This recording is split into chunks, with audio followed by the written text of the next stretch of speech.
할렐루야. 모든 영광을 하나님께서 받으신 줄 믿고 감사드립니다. 저는 요즘 나이가 조금 들었나 봐요. 그래서 어떤 일이 있을 때마다 이것이 이제는 내가 땅 위에 머무는 동안 내는 마지막 일이 될 수도 있겠다, 그런 생각을 늘 해요. 어디 말씀을 전해달라고 부탁받으면 이 땅에서는 이것이 마지막 설교일 수도 있겠다, 이런 생각을 가지니까 심각해져요 좀. 그리고 생각을 많이 하게 됩니다. 마지막으로 설교한다면 어떤 설교를 할까?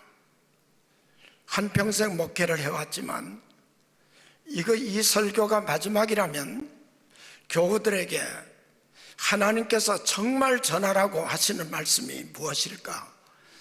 상당히 많이 생각하게 됩니다. 오늘은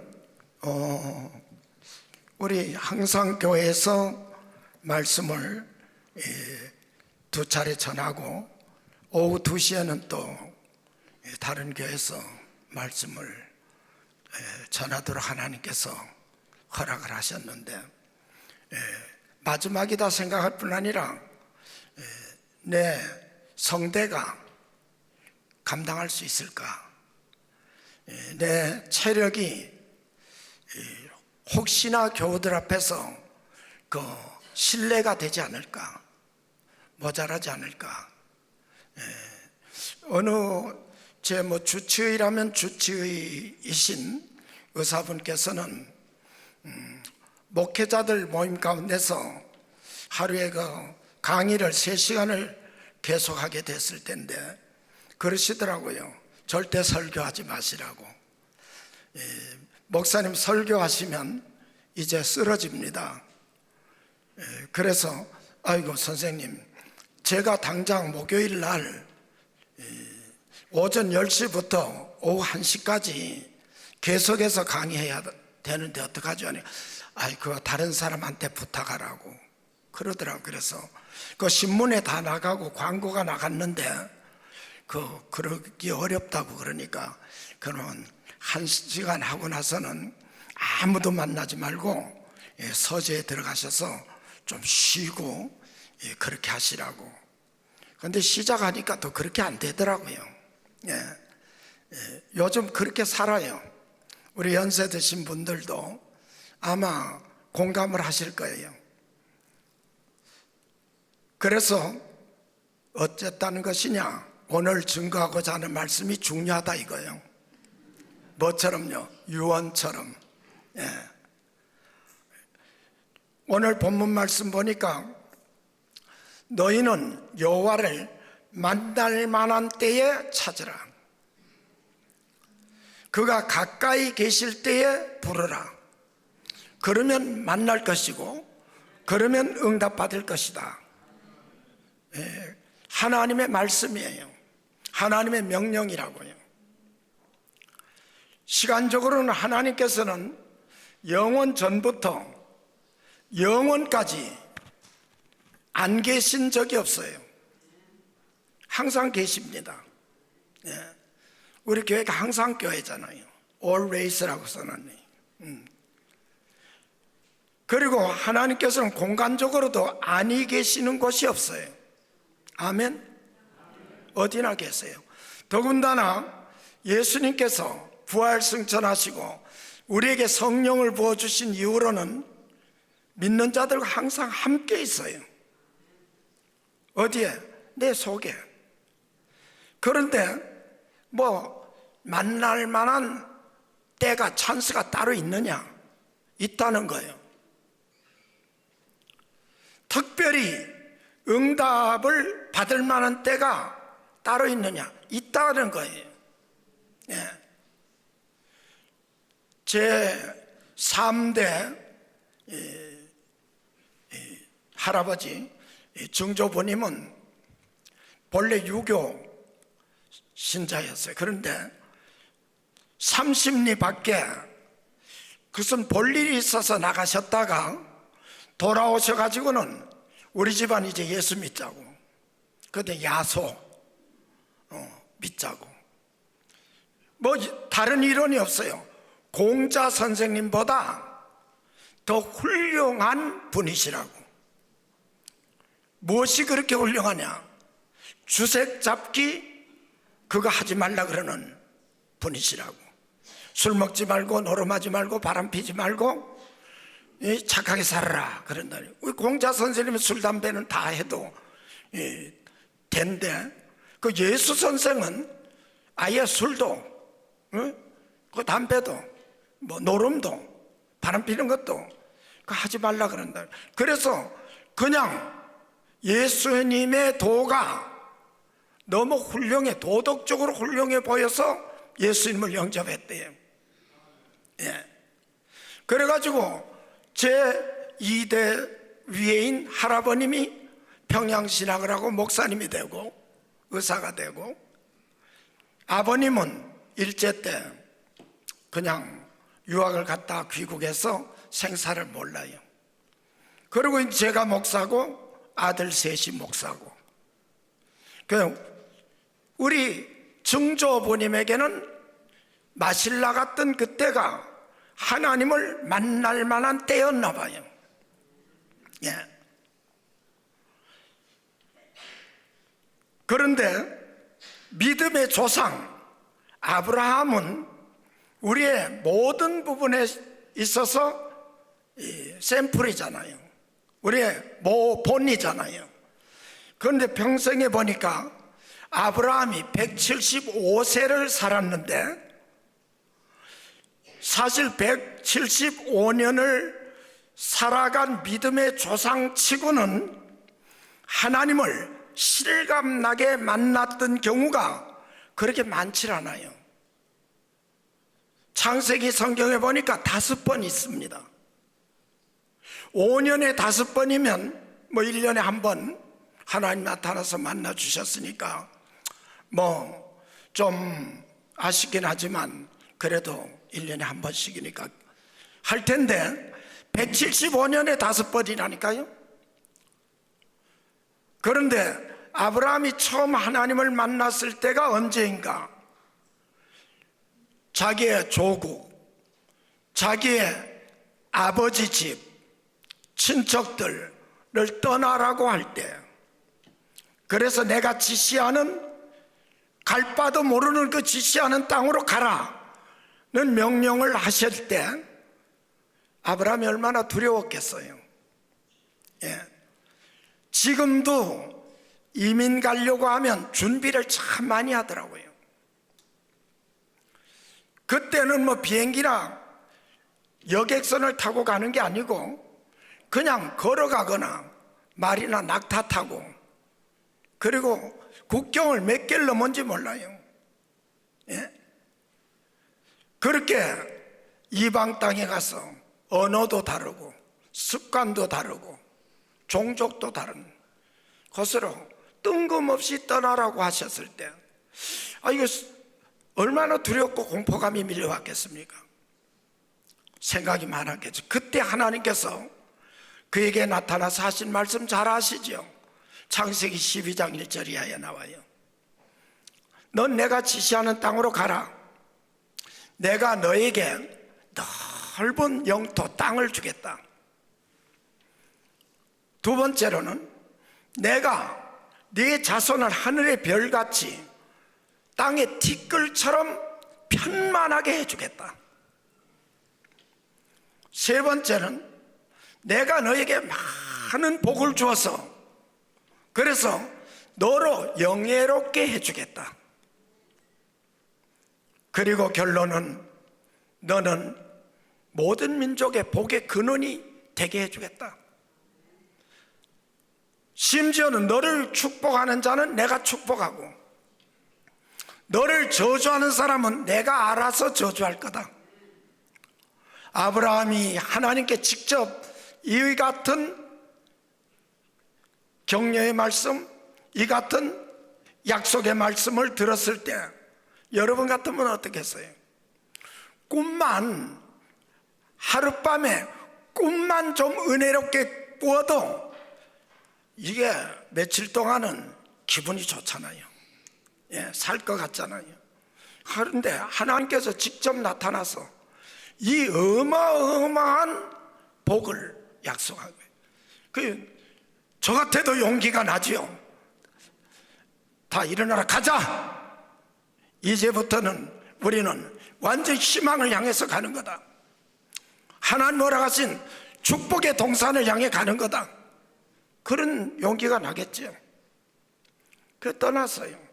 그런데 약속하신 땅에 와서 하나님 약속대로 사업이 잘 되는 거예요. 물론 목축업이죠. 자기만 잘 되는 것이 아니고 고향을 떠날 때 데리고 온 조카 롯도 그냥 양떼 소떼가 계속 증식이 되는 거예요. 그러니까 문제가 생겼죠. 아브라함과 롯 사이는 괜찮은데 아브라함의 목동들과 롯의 목자들이 좋은 초원을 두고 자꾸 싸우는 거예요. 그래서 아브라함이 그 모습을 보다 이것은 아니다 생각해서 롯을 불렀습니다. 우리가 이방 땅에 와서 이렇게 하나님께서 주신 축복을 받았는데, 그런데 네 목자와 내 목자가 서로 이렇게 싸우고 불미스러운 일들이 자주 일어나니 이건 옳지 않다. 우리 좀 떨어져 사는 것이 좋겠다. 네가 우하면 내가 좌할게. 네가 좌하면 내가 우하마. 그러니까 욥이 저 바라보니까 소돔이 에덴 동산 같이 아름다웠다 그랬어요. 그래서 삼촌, 저는 소돔으로 가겠습니다. 아, 그렇게 해라. 그리고 아브라함은 산지를 택했습니다. 롯이 떠난 후에 아브라함의 마음이 어땠을까요? 무엇보다도 아브라함은 하나님께서 약속하신 복 중에 내 자녀가 하늘의 별 같고 땅에 무수한 티끌같이 편만하게 되리라 고 하셨는데, 백세가 가깝도록 아들은 고사하고 딸도 하나 없어요. 그래서 성경에 보니까 하나님께 아브라함이 이렇게 말했습니다. 내게 아들을 주시는 것은 막 고사하시고 내게서 길리운 자로 하여금 내 상속자가 되게 해 주시옵소서. 아브라함이 생각할 때도 자기가 아들 낳기는 이제 틀렸다는 거예요. 그럴 때 하나님께서는 아니라 반드시 내 안에 사라를 통하여 낳은 내 친자가 하늘의 별 같고 땅의 티끌처럼 무수하게 번성하게 되리라 그랬어요. 그랬는데 이렇게 아들처럼 여겼던 롯이 떠나갔을 때 그때 아브라함이 마음이 어떻겠어요? 마음이 싸하겠죠. 썰렁하겠죠. 매우 섭섭했겠죠. 예. 그때 이 롯을 떠나 보내고 슬퍼하며 외로워하고 이게 어떻게 내 유산을 누구에게 이제 물려주라는 건가 고민하고 있을 때 하나님께서 나타나셔서 창세기 12장 1절에 약속하셨던 약속을 그대로 외워요. 같은 내용을 반복한 것입니다.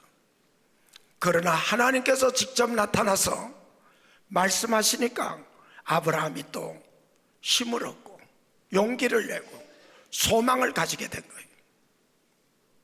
세 번째, 아브라함에게 나타났을 때는 창세기 14장 1절에서 마지막 절, 그리고 창세기 15장 1절에서 5절 사이에 내용이 좀 길어요. 두 장에 거쳐서 역사를 소개하고 있습니다.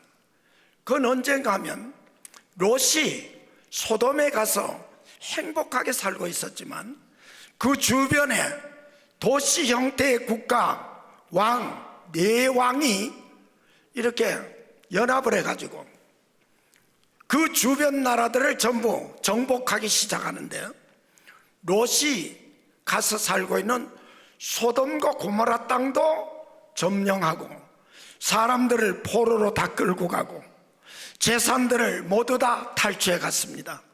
이 소식을 듣고 아브라함이 자기 집에서 훈련시킨 318명의 군대를 인솔하고 나서서 승리감에 도취해서 먹고 마시고 퍼져 있을 때 그들을 기습해서 다 물리치고 포로들을 석방시켜 오고, 소돔과 고모라 성에서 빼앗겼던 것뿐 아니라 거기까지 점령해 들어오면서 주변 나라에서 탈취했던 모든 보물도 다 가지고 왔습니다. 그런데 여기까지는 얼마나 참 신나요. 그걸 얼마나 쾌재를 외칠 수 있겠습니까? 그런데 그날 저녁에 아브라함의 생각이 어땠을까요? 나는 죽었다. 그 생각이 들었겠지요. 두려움이 음섭해 들어가겠죠. 왜? 저기 갈대아 우르에서 하란에서 먼 나라에 이민 와서 사는 이민 1세인데, 그런데 감히 그 지역에 있는 우리 편으로 하면 추장들, 4개 국가의 추장들을 다 멸하고 군인들을 다 죽이고 재물을 다 뺏어왔는데, 이제 그 부족들이 나를 살려두진 않을 거다. 엄청 두려웠을 거예요. 공포감이 밀려왔을 거예요. 그날 밤에 여호와 하나님께서 아브라함에게 나타났습니다. 나타나서 창세기 12장에 창세기 13장에 똑같이 나타나셔서 말씀하시는 거예요. 나는 네 하나님이다. 내가 네게 복을 주겠다. 그리고 땅을 차지하게 하고 네 자녀가 하늘의 별 같고 땅의 티끌처럼 번성하겠고, 내가 너를 높여서 너를 영예롭게 하고 너는 복의 근원이 되게 하겠다. 똑같은 내용이에요. 그러나 하나님께서 나타났으니 어땠겠어요? 생전 처음 하나님 만날 때처럼 얼마나 용기가 나고 위로가 되고 힘이 나고 소망이 살아났겠어요. 하나님께서 그때 또 아브라함에게 동일한 약속으로 찾아주신 거예요. 그리고 창세기 21장 1절에서 20절 말씀에 보면 이건 가정 문제가 일어났습니다. 아브라함이 99세 될 때까지 자식이 없으니까 그의 본 부인 사라가 아브라함에게 계속 와서 설득시키지 않습니까? 나도 이제 출산할 기능을 잃었고, 그리고 당신도 이제 자식을 볼 희망이 끊어졌으니, 그러니 이제 여종 하가를 당신이 취해서 나 대신 대모지 대모 후손을 낳게 하자. 그래서 낳은 아들이 이스마엘이잖아요. 이스마엘.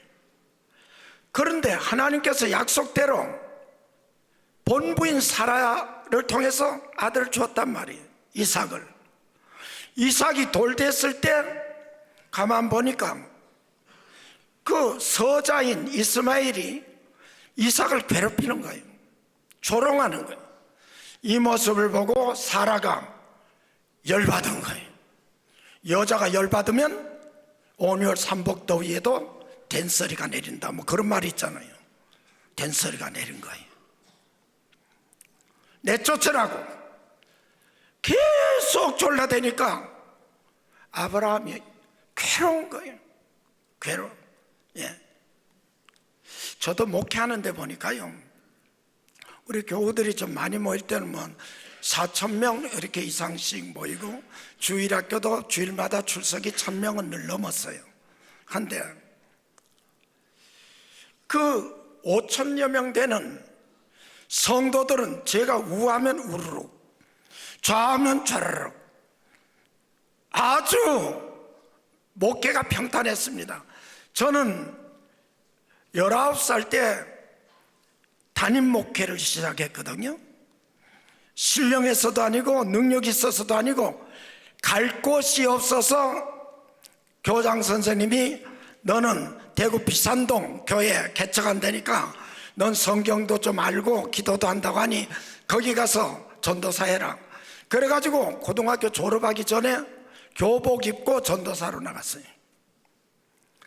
그 후로 50여 년 동안 당회에서나 재직에서나 공동에서나 이 하나님 앞에서 정직히 말하는 거예요. 장로님, 권사님, 청년 누구나 회장 이러는 말을 한 번도 들어본 일이 없어요. 한 번도. 아니, 한 번도가 아니지, 단 한 번도. 네. 편하게 목했어요. 네. 그런데 저희 처가, 처 몰라요? 처? 영어 와이프가 컨트롤이 안 돼요. 지금 집에서 제 설교를 듣고 있을 거예요. 유튜브로. 예. 여보 미안해. 예. 제가 국내에서는 물론이고 외국에 나가서 설교를 해도 저희 처가요, 설교가 좀 길어진다 싶거나 이러면 뒤에서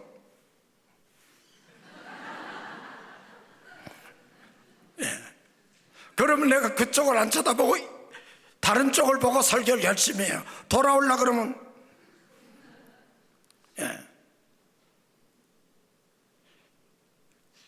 이 부인이, 아내가 계속 긁어대면요 힘듭니다. 총각들은 모를 거예요. 여기 결혼한 분들은 야, 내 말 하네 그럴 거예요. 그 아브라함도 마찬가지예요. 고민하는데 하나님께서 나타나셔서 내 아내 말대로 내보내라 이런데 또 하나님께서도 그 갈등은 없어졌지만 아브라함에게 있어서는 이스마엘이 맏아들이에요. 예. 그걸 어떻게 쫓아내요? 그런데 하나님 내보내래요. 내보내기 어렵잖아요. 그의 생모인 하갈도 내보내래요. 물론 여종이었지만 같이 합방해서 아들을 낳은 아내잖아요. 예. 그 내보내라고 하니까 고민될 거 아니에요. 그때에 하나님께서 나타나셔서 또 말씀하세요. 동일한 말씀으로. 이번에는 좀 성경 말씀이 길게 계속돼요. 왜? 정말로 아브라함을 위로하기 위해서 뭐까지 말하냐?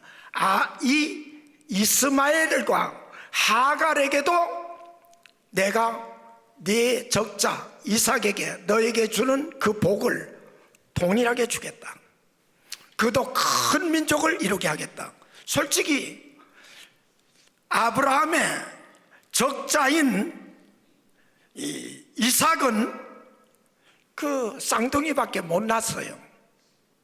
그리고 아브라함의 손자인 야곱 때 가서 12아들을 낳아서 12지파가 됐습니다. 그런데 서자인 이스마엘은 아브라함의 아들 맏아들은 당대의 12지파가 됐어요. 성경 보세요. 지금도 보세요. 전 세계에서 아브라함의 적자는 유대인이에요. 주이시 유대인들 몇 명 되죠? 이스라엘 땅에 사는 유대인 한 600만 된다 그러더라고요. 전 세계 다 뒤져도 뭐 얼마나 될까? 2, 3천만 될까? 그런데 이스마엘의 자손들은 얼마나 되죠? 생각해 봐요. 저게 아라비아, 사우디아라비아, 이란, 이라크, 무슨 뭐 요르단, 이 터키, 이 아시아로 와서도 무슨 뭐 여기에 인도네시아, 이러나 필리핀도 일부. 이스마엘의 자손들, 이 무슬림들은요 유대인의 몇십 배 됩니다. 예. 하나님께서 약속한 대로 된 거예요. 거기도 뭐 구원받았다 그 소리가 아니에요. 이 땅에서 하늘의 별 같고 땅에 티끌같이 그도 복주리라. 그 아브라함이 어땠을까요? 마음이 내쫓아도 하나님께서 책임져 준다는구나. 위로가 되고 소망이 넘쳤던 거예요. 마지막으로 아브라함에게 하나님께서 나타나서 동일한 약속을 하셨던 데는 창세기 22장 1절에 아시죠?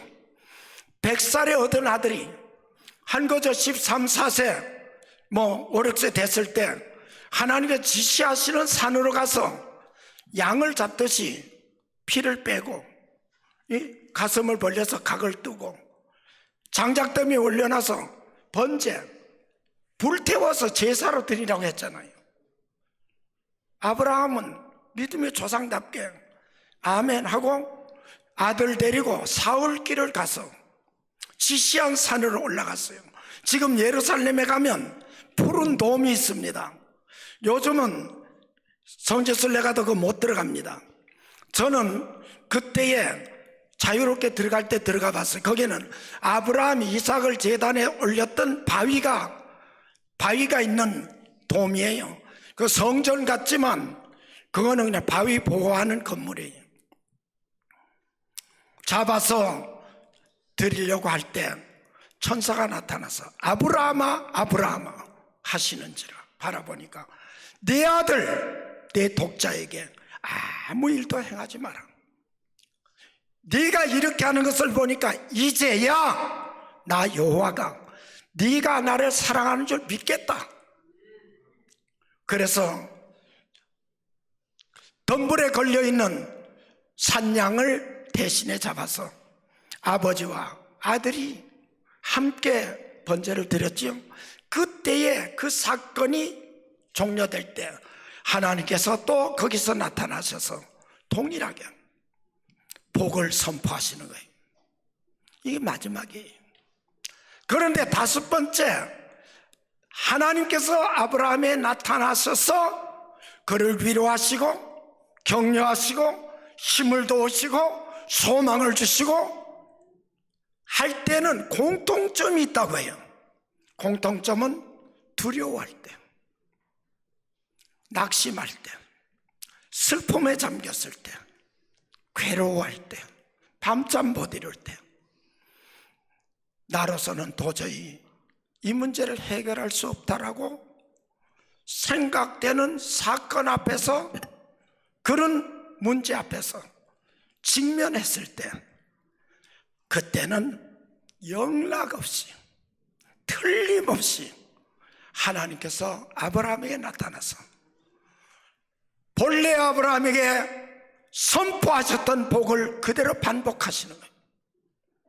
아브라함에게 힘을 주시고 소망을 주시고 용기를 주시고 결단을 내릴 의지를 주시는 거예요.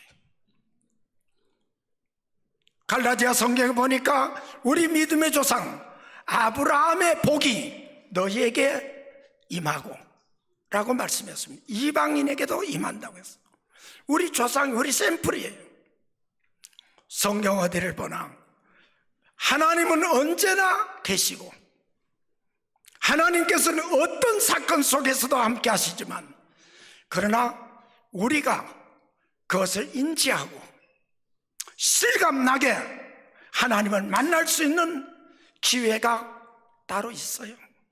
그때는 여러분이 슬픔에 잠겼을 때, 어려움에 직면했을 때, 번아웃돼서 나는 이제 끝이다 라고 낙담할 때, 혹은 적 앞에서 두려워 떨고 있을 때, 한마디로 말하면 우리의 힘으로는 도저히 일어설 수 없는 문제에 봉착했을 때, 그때는 여러분이 하나님을 찾을 때예요. 그때는 여러분이 하나님의 앞에 기도하고 부를 때예요.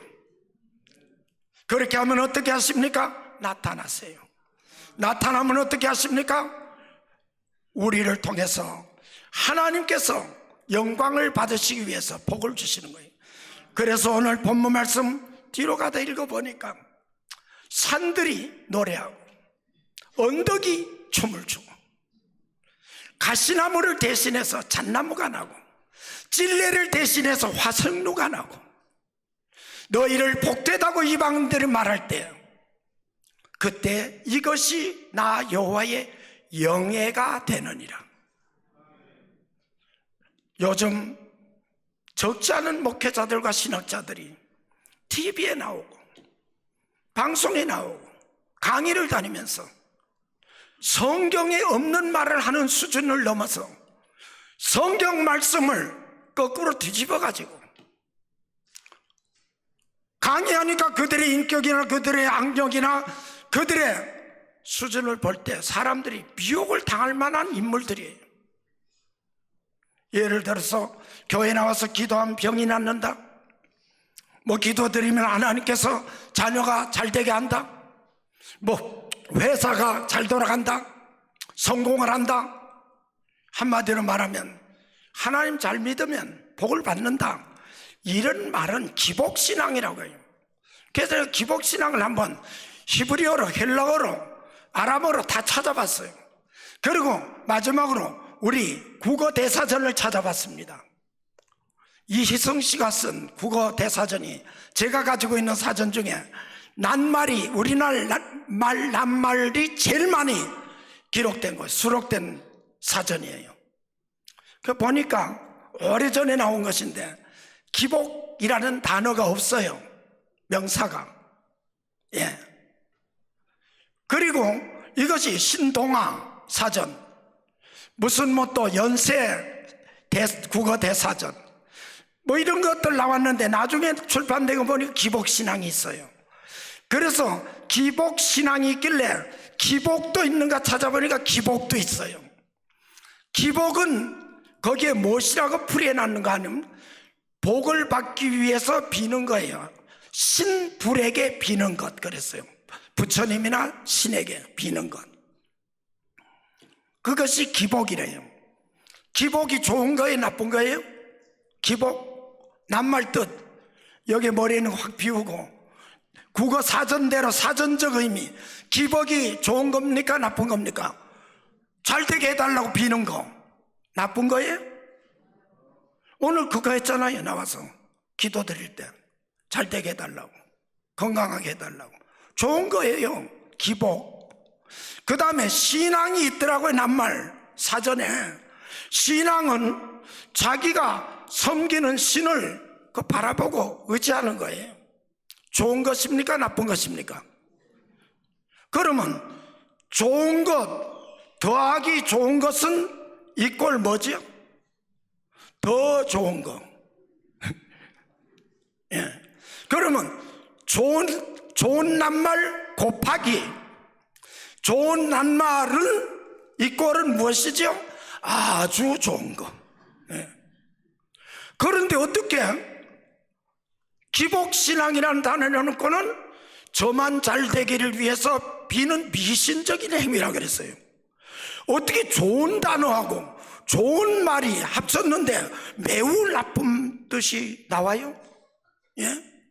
이거 그 사람 머리 한번 MRI 찍어봐야 될 것 같아요.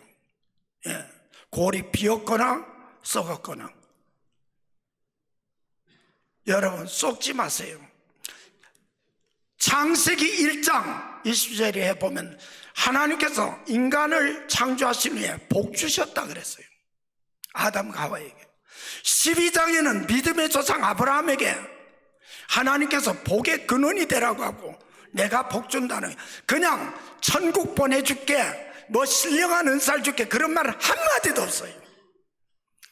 넓은 땅을 주겠다, 많은 자식을 주겠다, 많은 재산 주고 너를 높여서 영예롭게 하겠다, 그것이 내 영광이다 그랬어요. 창세기 성경 구약 다 찾아봐봐요. 출애굽기도 보세요.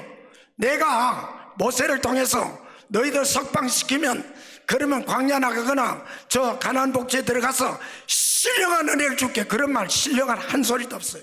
성령을 줄게 한 말씀도 없어요. 젖과 꿀이 흐르는 땅을 주겠다예요.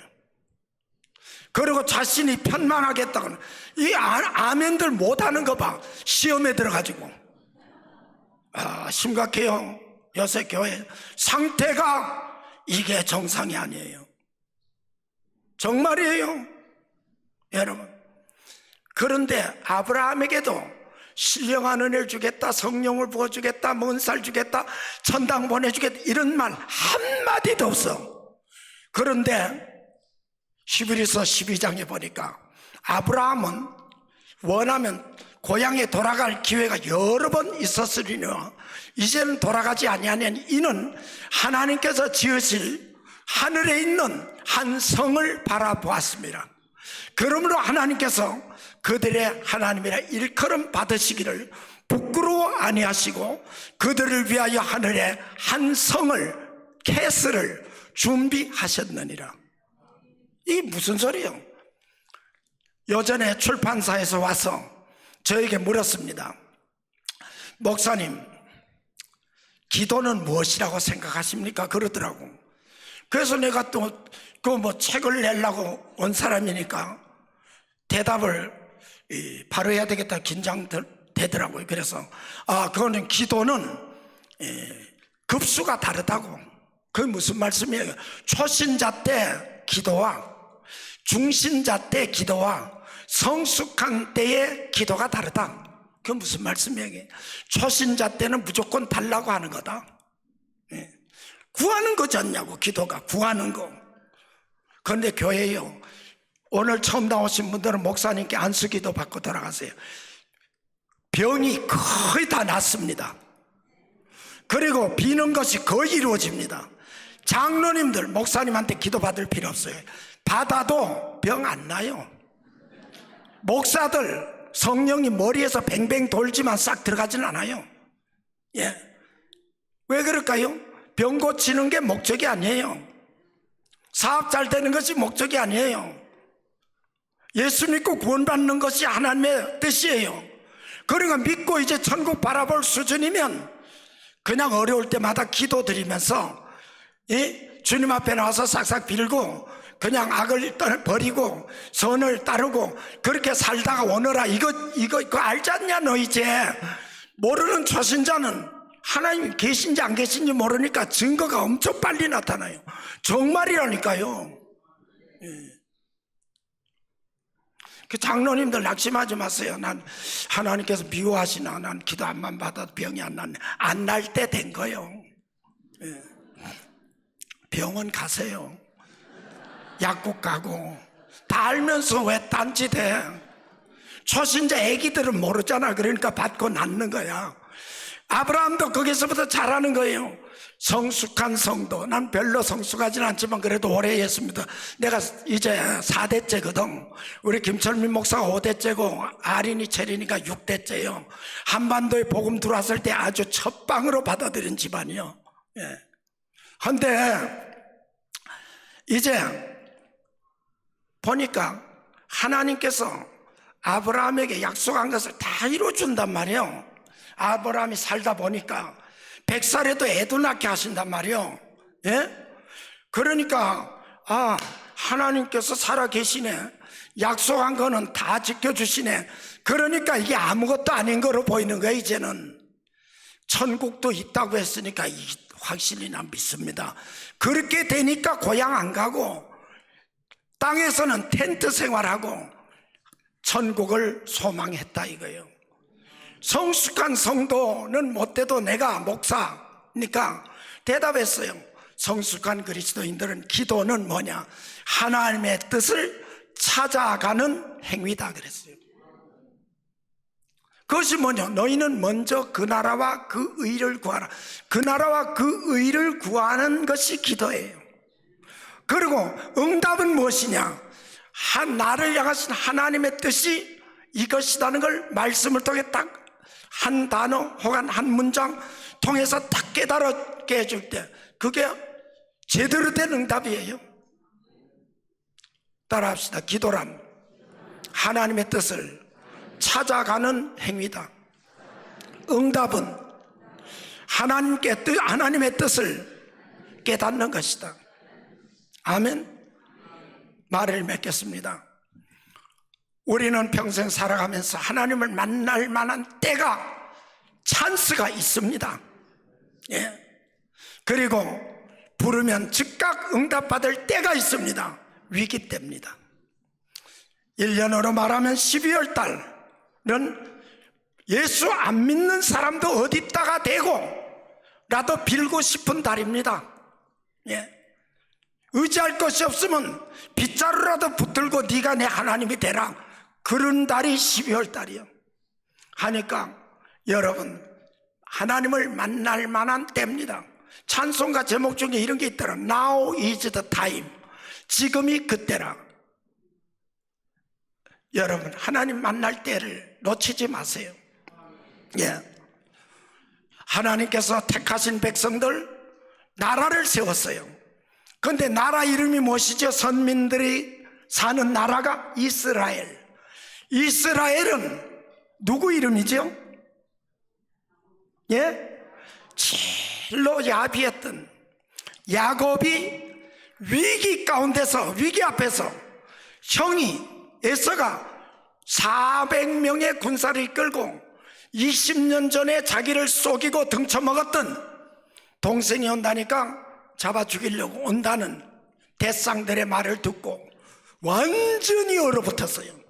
그래서 먼저 종들을 선물하고 보내고, 그 다음에는 앞에 한 떼를 보내고 두 떼를 보내고, 그것을 형이 받아들이지 않으면 자기는 튀려고, 예.